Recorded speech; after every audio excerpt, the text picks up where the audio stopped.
syurutu takbiratul ihram, syarat-syarat takbiratul ihram. Di mana kita tahu bahwa takbiratul ihram itu di dalam sholat adalah merupakan rukun sholat yang kedua setelah niat. Akan tetapi pelaksanaan niat dan takbiratul ihram itu berbarengan. Takbiratul ihram itu ucapan Allahu Akbar di dalam sholat yang kita ucapkan di awal atau di permulaan sholat. Itu hukumnya wajib. Apabila sholat tidak diawali dengan takbiratul ihram, maka sholatnya tidak sah. Demikian pula apabila kita melakukan takbiratul ihram tidak memenuhi syarat-syaratnya, itu pun mengakibatkan takbiratul ihramnya tidak sah. Dan jika takbiratul ihramnya oleh hukum dinilai tidak sah, berarti sama dengan kita belum melaksanakan takbiratul ihram. Kalau oleh hukum kita dipandang belum melaksanakan takbiratul ihram, namun sholat dilanjutkan sampai salam, berarti sholat kita enggak sah. Kenapa? Karena melaksanakan takbiratul ihramnya tidak memenuhi syarat. Maka oleh karenanya setiap orang yang sholat wajib mengetahui dan memahami tentang syarat-syarat takbiratul ihram. Surut takbiratul ihram utawi piro-piro syarat takbiratul ihram, bermula syarat-syarat takbiratul ihram iku sitata asyara 16. Jadi syarat-syarat takbiratul ihram menurut ilmu fikih jumlahnya ada 16. Di mana yang 16 ini semuanya wajib dipenuhi, tidak boleh diabaikan. Supaya apa? Supaya kita melakukan takbiratul ihramnya memenuhi syarat. Karena apabila kita melakukan takbiratul ihram memenuhi syarat, maka berarti takbiratul ihram yang kita lakukan oleh hukum dinilai sah. Sah, bukan sah, sah. Baik, para jamaah yang dimuliakan oleh Allah Subhanahu wa taala, anta qaa yenta numibaken si wong, anta qaa yenta numibaken takbiratul ihram ing takbiratul ihram ala talqiyami iku tetep ing dalem tingkah ngadeg fil fardhi iku tetep ing dalem salat fardu. Ini yang kemarin sudah sempat disampaikan, tapi keburu habis waktunya. Jadi syarat takbiratul ihram yang pertama adalah antaqa'a alatal qiyami fil fardhi. Agar hendaknya mengerjakan takbiratul ihram itu dalam posisi berdiri di dalam sholat fardu. Jadi kalau umpama sholatnya yang kita kerjakan adalah merupakan sholat fardu atau sholat yang hukumnya wajib, yang apabila ditinggalkan dosa besar seperti sholat fardu 5 waktu dan ataupun sholat qodok dari sholat fardu 5 waktu dan ataupun sholat yang dinajarkan. Yang jelas apabila sholat yang kita kerjakan adalah sholat yang hukumnya wajib, maka wajib pula ketika kita melakukan takbiratul ihram wajib dalam posisi berdiri. Halatal qiyam, dalam keadaan berdiri, kecuali apabila sakit dan sakitnya tersebut menyebabkan ia tidak mampu berdiri, maka baru boleh melakukan takbiratul ihram dalam posisi duduk. Karena orang tersebut ada uzur, ada halangan yang bisa ditolerir oleh hukum agama. Para jamaah yang dimuliakan oleh Allah Subhanahu wa taala, wa antakuna yang lam yenta ono takbiratul ihram bil arabiyyati, kalawan bahasa Arab. Syarat melakukan takbiratul ihram di dalam salat yang kedua adalah wajib melakukan takbiratul ihram harus dengan bahasa Arab. Bahasa Arab apa bahasa Arab? Ro apa ra? Ro ya. Ro berarti mesti dibaca ro. Boleh ro dibaca ra. Misalnya khaira, boleh nggak dibaca khaira? Tapi ada dalam Quran satu ayat yang boleh dibaca ra. Bahkan dibaca re, majreha, enggak majroha. Ya, itu lain lagi pembahasan, itu imalah namanya. Bismillahirrahmanirrahim, enggak dibaca majroha enggak. Baik. Jadi wajib siapapun ketika melakukan takbiratul ihram harus dengan bahasa Arab. Tidak boleh diganti dengan bahasa daerah. Misal orang Padang, takbiratul ihramnya menggunakan bahasa Padang, Allah nan gadang, nggak boleh. Atau misal orang Jawa melakukan takbiratul ihramnya dengan bahasa Jawa, Allah agung sangat, nggak boleh. Atau misal orang Inggris melakukan takbiratul ihramnya dengan bahasa Inggris, God is the best, nggak boleh. Kalau mengartikan takbiratul ihram dengan bahasa daerah masing-masing, dengan bahasa negara masing-masing, boleh.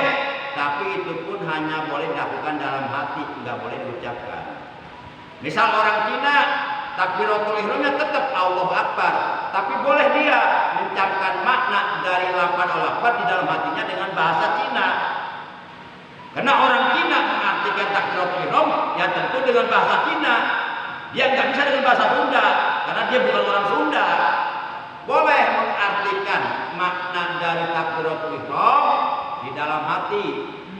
Bahkan itu harus sebagai upaya kita untuk supaya kita khusyuk. Bahkan kalau perlu ucapan takbiratul ihram itu dicamkan benar-benar dalam hati. Allah itu maha agung, maha besar. Benar-benar dicamkan dalam hati. Saat itu kita merasa kecil di hadapan Allah, merasa tidak ada apa-apanya. Maka di situ hilang semua kesombongan, ego yang ada dalam diri kita. Karena nggak ada artinya di dalam sholat kita mengucapkan Allahu Akbar, tapi hidup kita sombong. Berarti sholatnya hanya kamuflase, hanya formalitas, cangkang. Ucapan Allahu Akbar di dalam sholat itu harus dimanifestasikan, harus diterjemahkan, direalisasikan, diaplikasikan dalam bentuk akhlak sehari-hari. Sehingga dengan ajaran sholat kita bisa hidup tawadu, rendah hati, tidak bersikap sombong. Makanya dalam Al-Quran tafsir dari ayat qad aflahal mu'minuna alladzina hum fi sholatihim khashi'un. Lihat tafsir Jalalain karangan dua imam yang bernama Jalaluddin, yaitu Jalaluddin Imam Jalaluddin Asyuti dan Imam Jalaluddin Al-Mahalli. Lihat tafsirnya. Qad aflahal mu'minuna alladzina hum fi sholatihim khashi'un. Qad aflaha, sungguh beruntung. Sopo al-mu'minuna, orang-orang yang beriman. Qad aflahal mu'minuna alladzina hum fi sholatihim, yaitu orang-orang bermula mereka di dalam sholatnya khashi'un, khusyuk. Tapi tafsir dari kalimat khashi'un di dalam kitab tafsir Jalalain itu ae al-mutawadiun, rendah hati. Rendah hati. Khosyi'un ae al-mutawadiun, rendah hati. Para jamaah yang dimuliakan oleh Allah Subhanahu wa taala. Jadi itu yang kedua. Yang kedua adalah wa an takuna bil arabiyyah, wajib takbiratul ihram harus dengan bahasa Arab. Tidak boleh diganti dengan bahasa yang lain. Kalau diganti dengan bahasa yang lain tidak sah. Kalau umpama 5 tahun, 10 tahun, 15 tahun kemudian ada ajaran baru, ajaran sesat yang membolehkan takbiratul ihram dengan bahasa daerah masing-masing, itu jelas ajaran sesat dan menyesatkan, tidak boleh diikuti.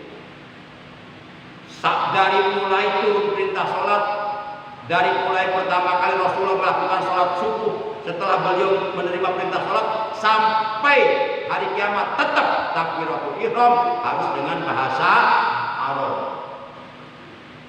Kenapa dengan bahasa Arab? Enggak dengan bahasa-bahasa yang lain?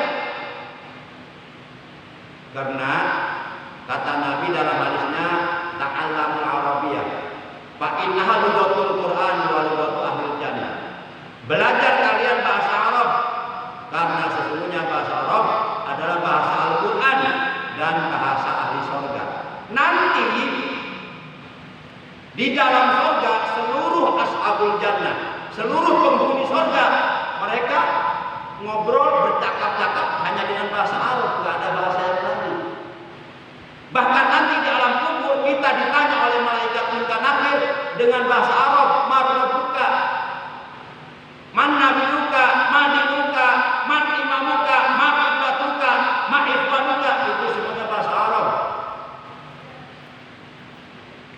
Para jamaah yang dimuliakan oleh Allah Subhanahu wa taala. Kemudian yang ketiga, wa antakuna lan yenta ono takbiratul ihram bilafzil jalalah, kalawan lafaz jalalah, yaitu lafaz Allah, wa bilafzi akbar lan kalawan lafaz akbar. Syarat melakukan takbiratul ihram yang ketiga, wajib takbiratul ihram harus menggunakan dua lafaz, yaitu lafaz Allah dan lafaz akbar. Tidak boleh diganti dengan lafaz-lafaz lain. Misalnya Allahur Rahman, enggak boleh. Atau Allahur Rahim, Allahul Qahhar, Allahul Ahad, enggak boleh. Tetap Allahu Akbar. Ini udah ketetapan agama, aturan agama tidak boleh dilanggar. Jangan coba-coba kita merasa sok pinter lalu kemudian berani-berani merubah syariat Islam yang sudah ditetapkan oleh Rasulullah atas dasar perintah Allah. Bahaya itu. Merubah syariat Islam dosa besar. Dan resikonya adalah neraka. Dan nggak boleh dibalik. Nggak boleh dibalik. Jadi lafaz Allahnya didahulukan baru lafaz akbar. Nggak boleh dibalik. Akbarullah, nggak boleh. Walaupun tidak merubah makna. Walaupun umpama akbarullah tetap maknanya Allahu Akbar. Cuma itu kalau ditinjau secara disiplin ilmu nahwu itu takdimul khabar wa ta'khirul mubtada, mendahulukan khabar mengkemudiankan mubtada, itu dalam ilmu nahwu boleh. Tapi dalam ilmu fikih itu enggak sah takbiratul ihramnya. Karena yang diterapkan dalam ibadah bukan ilmu nahwu tapi ilmu fikih. Secara disiplin ilmu nahwu kita mendahulukan lafaz akbar kemudian lafaz Allah, itu enggak berubah makna. Akbaru itu maha agung.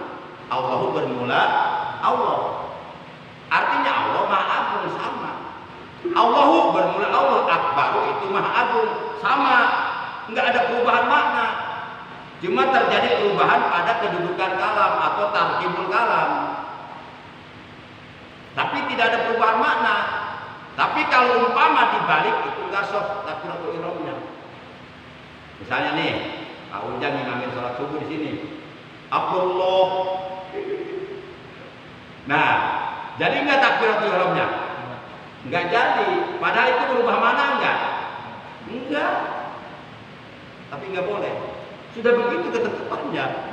Rasulullah aja nggak berani merubah Rasulullah, apalagi kita. Nah, jadi Allahu Akbar itu yang ketiga.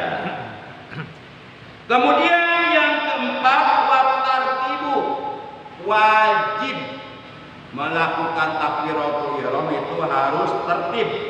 Bainal lafzaini, di antara dua lafaz, yaitu lafaz Allah dan lafaz akbar. Harus tertib itu. Ya artinya tadi nggak boleh dibalik, harus Allahu Akbar. Allahu utawi Allah itu akbaru, maha agung. Allahu bermula Allah, akbaru itu maha agung. Jadi Allah Akbar. Jadi akbar di situ maknanya adalah agong, maha agung. Secara umum diartikan maha besar. Jadi Allahu Akbar ayat Allahu agong. Allah Akbar maksudnya Allah maha agung. Tapi kalau umpama ada yang nanya Allah Akbar, artinya kan Allah maha besar. Kemudian orang tersebut nanya menggunakan logikanya, Allah itu besar apanya? Nah, kira-kira jawabannya kita gimana? Kalau umpama ada yang begitu, Allah Akbar kan artinya Allah maha besar. Kemudian dia nanya, Allah itu besar apanya? Jawabannya gimana? Ayo, nggak mungkin kan jawabannya. Yang menyebabkan kita murtad nggak mungkin. Kira-kira yang atas jawabannya apa? Iya, besar kekuasaannya. Besar apanya lagi? Hah? Besar segala-galanya. Baik para jamaah yang dimuliakan oleh Allah Subhanahu wa taala. Yang keempat ya, sekarang yang kelima ya. Oh, yang kelima udah tadi. Sekarang yang keenam. Yang keenam, wa alla yamudda. Wa alla yamudda lan enta ora manjangken si wong hamjatal jalalati ing hamjah lapan Allah.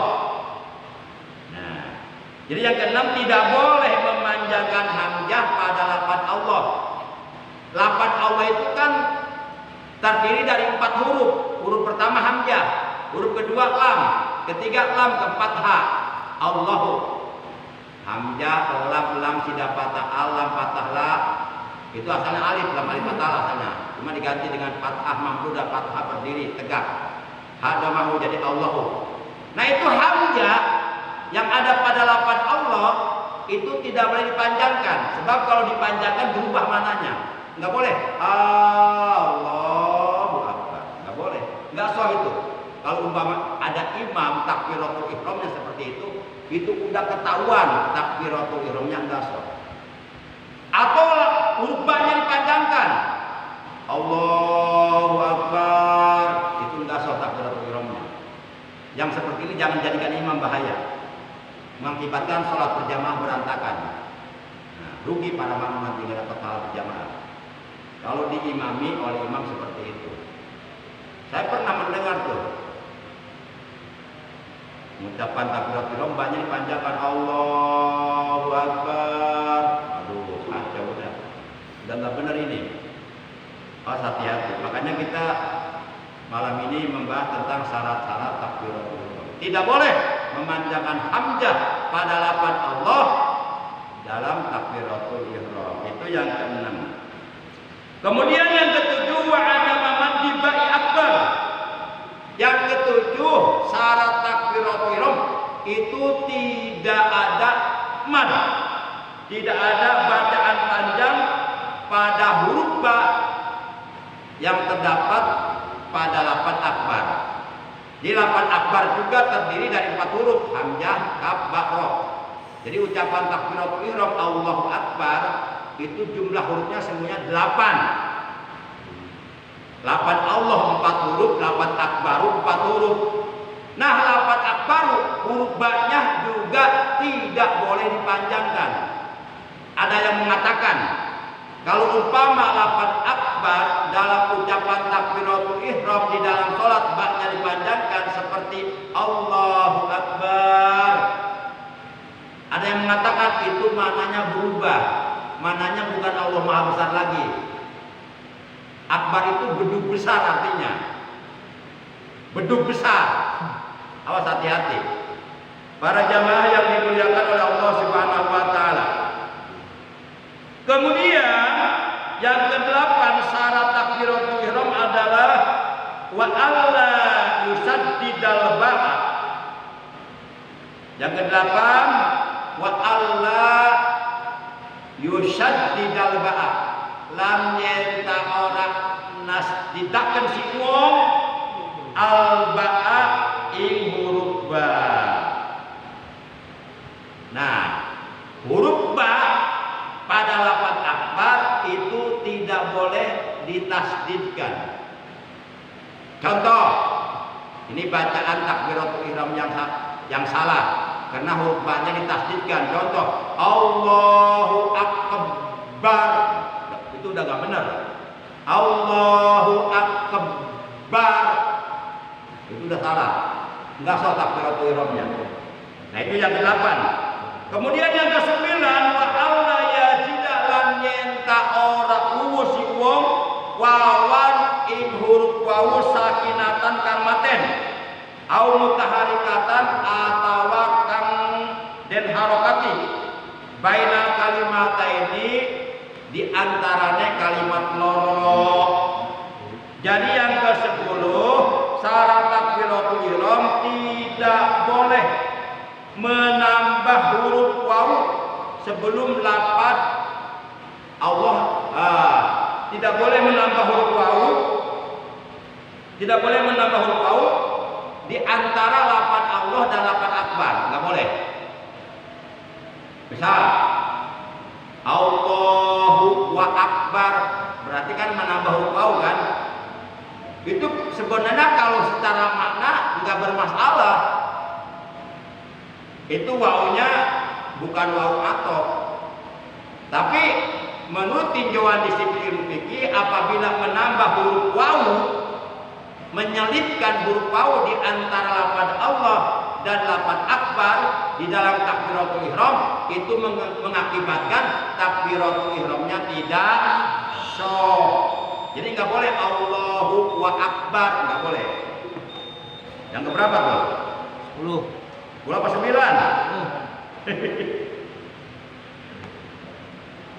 Terlepas dari apakah huruf wawu yang ditambahkannya itu wawu mati atau wawu mutaharikah, wawu yang diharokati. Misal menambah huruf wawu mati Allahu akbar, nggak boleh.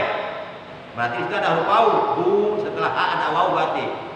Atau wawunya berharakat seperti Allahu wa akbar, berharakat patah, itu nggak boleh juga.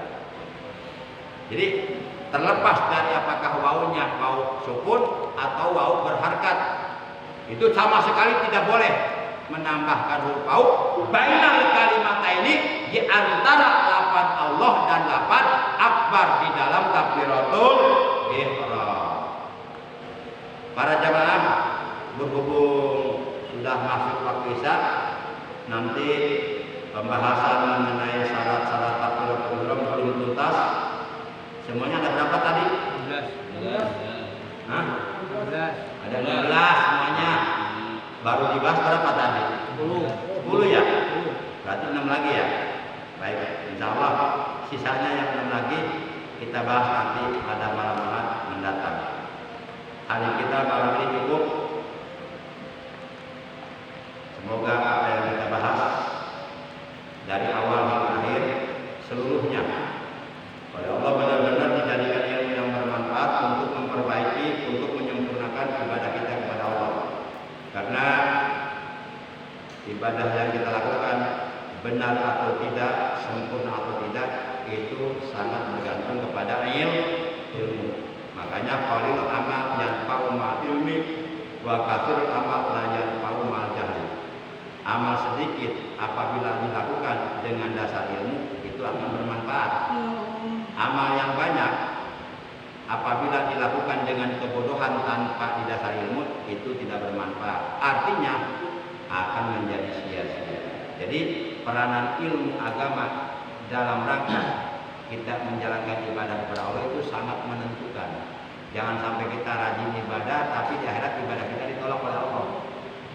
Dan kita nggak tahu sholat yang kita kerjakan selama kita hidup dalam dunia, kita belum tahu dan tidak akan pernah dikasih tahu apakah nanti di hari kiamat akan diterima atau tidak oleh Allah. Kita belum tahu dan nggak akan dikasih tahu. Tahunya nanti di hari kiamat. Nah khawatirnya pas di hari kiamat sholat kita ditolak, kita termasuk orang yang sedih nanti, rugi. Ya kalau sholat ditolak, yang lain jadi sia-sia. Maka di sini kita penting mempelajari ilmu fikih yang berkaitan dengan ibadah, terutama ibadah sholat yang 5 waktu yang hukumnya wajib. Demikian para jemaah. Baiklah, mari kita akhiri, kita tutup taklim kita malam ini dengan ucapan hamdalah. Amen.